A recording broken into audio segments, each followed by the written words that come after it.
Good evening, ladies and gentlemen, I'm Kojima Powered, and thank you very much for joining me. In this video, I'm going to express my opinion about time travel. Now, I think it's okay to write about time travel so long as you obey the one golden rule. And that golden rule is never attempt to correct your contradictions. Contradictions cannot be corrected in a linear timeline, or else you'll get a paradox. So, you can argue, or I've heard the argument, that the events of, say, Universe A will create a parallel universe where everything is true. But the question arises, where does this free energy come from? And where is this shockwave of free energy going? Oh, I got to thinking, why has no one invented a power source that needs no fuel? Why? So I made the perpetual energy generator, or as I call her, Peg. Tonight, I activate it. If it works, we never have to worry about power again. If it doesn't, it'll send out a wave of doom that will destroy all life on Earth. Any questions? Yeah, what was that last thing you said?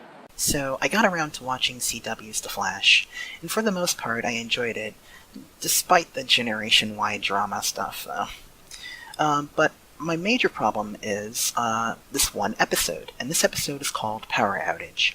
Now, just to clarify, DC Comics does roll with the multiverse theory. However, their respective time continuums are unencroachable. Their timelines are all self-contained, is what I'm trying to say. Since the logic of my model is cyclical, I'll have to appeal to the man inside the model's understanding of where to begin and where to end. So, as you can see, I have a timeline. And within this timeline exists the Man in Yellow. Now, the Man in Yellow has a crystal ball that can predict the future with perfect accuracy. So, as far as the Man in Yellow understands, he exists only because he was created by the Man in Red. And his history says that the Man in Red was created by the Man in Yellow. So in order for this to happen, the Man in Yellow has to travel back in time to create the Man in Red, inspire the Man in Red to create the Man in Yellow. So the Man in Yellow checks his magical crystal ball that can predict the future with perfect accuracy and sees that the events of his history are going to transpire the way that they are going to transpire.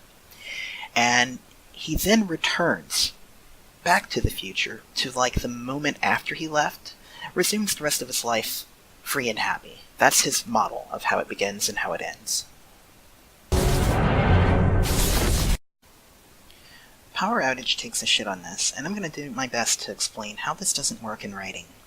So, in Power Outage, the Man in Yellow, who has the crystal ball that can predict the future with perfect accuracy, goes back in time to create and influence the Man in Red to create the Man in Yellow. And what this does is it creates an A timeline. And the A timeline flows naturally, unimpeded, and its causality affects the future time.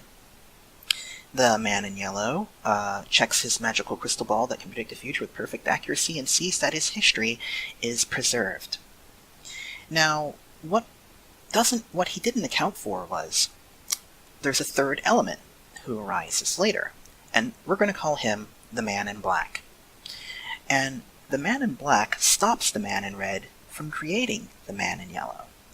So, effectively, what this does is creates a B timeline, and it sends it down unimpeded, naturally, and affects the causality of the future world. And the only reason that this is a problem is, in this new future, the Man in Yellow can't exist. So the Man in Yellow looks at his magical crystal ball that can predict the future with perfect accuracy and sees that, oh my god, I don't exist. And that means that there is this reverberation through time of a B timeline, where he doesn't exist. So, the Man in Yellow says, I have an idea. I'm going to get rid of the Man in Black, thus preserving my A timeline, and I'm going to send my A timeline down the pipe. And as the two times come together, there's going to be a point in time where all three men don't exist and all three men do exist exactly at the same time, and it's impossible. It's a terrible paradox, and I don't know how that was overseen. If you've watched this far, I want to thank you for your time. I wish I could give it back to you, but I can't. Even if I could, I can't, because I didn't. But perhaps I can make it up to you. For my next time-lapse, I'm going to be modeling Eobard Thorn. I'm still playing with the concept of modeling something moving while standing still. So, if you want to express any comments or thoughts or opinions, leave them below in the comment section. And I'll see you in the future.